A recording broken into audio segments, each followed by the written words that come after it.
W.B. Du Bois once said that the problem of the 20th century is the problem of the color line. You know what? Looking back on it, Du Bois was right. It was one hell of a century. And for most black people, that hell started in the South. For one family, it began in a place called Patton Junction, Alabama.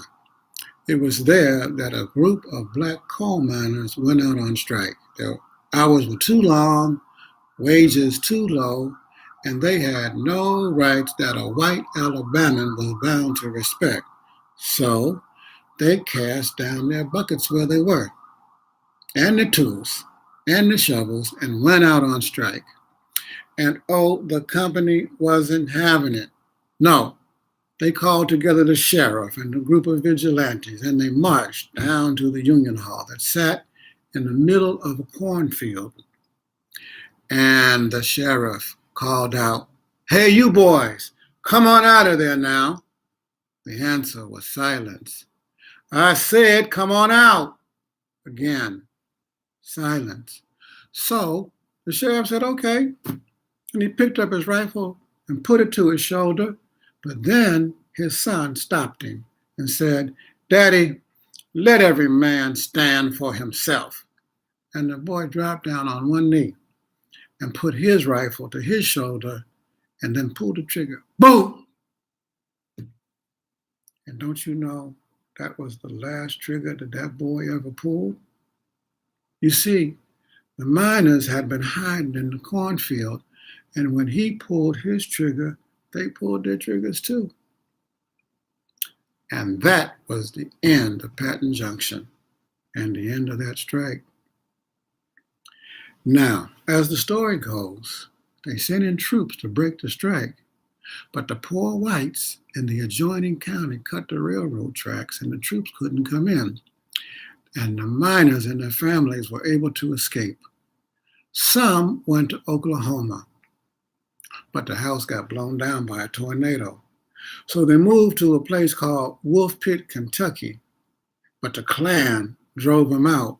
So they joined together with hundreds of thousands of African Americans from around the country in the Great Migration North, looking for jobs in auto and in steel in places like Cleveland and Detroit and Gary. And you see, these were the circumstances that shaped that period, including the founding of the Communist Party. Now, as things turned out, one of the daughters of one of the miners at Patton Junction ended up as the only woman on the picket line during the Little Steel Strike of 1937. Well, it made sense. Her daddy was a union man, and she never met a strike that she didn't like. Her name was Pauline Taylor, and it was there that she met Gus Hall, who was one of 50 communist organizers hired by John L. Lewis to help found the Steelworkers Union.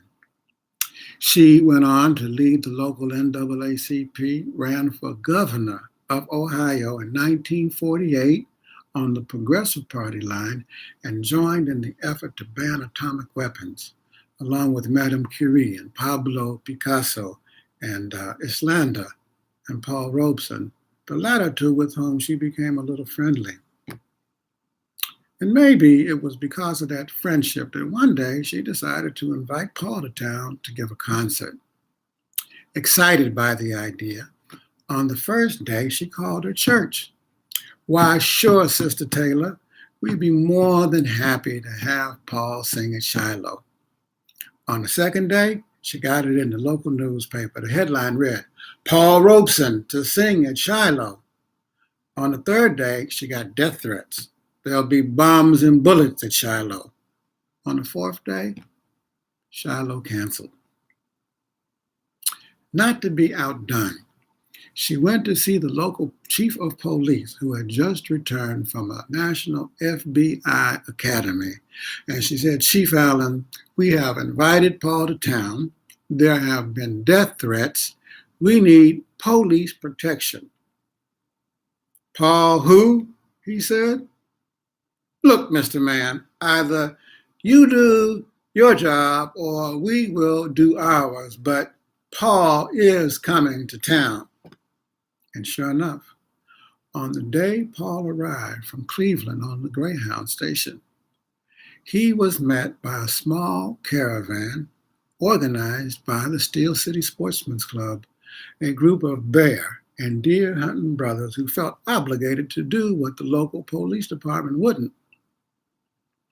But weren't they all surprised when they stepped out of the Greyhound station and found themselves surrounded by Chief Allen's police? And maybe these were the reasons why Mrs. Taylor was twice hauled before the House Un-American Activities Committee and was one of 100 African American leaders, alongside folks like Harold Washington of Chicago and Coleman Young of Detroit, defended at a Madison Square Garden rally against McCarthyism. Now listen, Mrs. Taylor was not a member of the party. I know that because she was my grandma. She was a left-wing, deeply Christian, religious woman who admired the party's championing of the struggle for racial justice and the class struggle. And if there's one thing that you can say about this party is that it championed the struggle for racial justice and the class struggle. Sometimes we did it well, other times not as good, but we always did it. Whether it was in the movement in the steelworkers rank and file for affirmative action, or in the fight to free Angela Davis, or in the fight against apartheid and freedom for Mandela, or in today's fight for Black and brown lives, we have always maintained that the fight against racism, and we would add sexism and homophobia, are principled questions from which we must never, ever retreat. And so today, as we confront this administration that uses racism as its central organizing principle, let us be inspired by these old stories of our sheroes and heroes. And as we build a united front against its policies, let us remember that there are good and big victories ahead because we are standing on the shoulders of giants.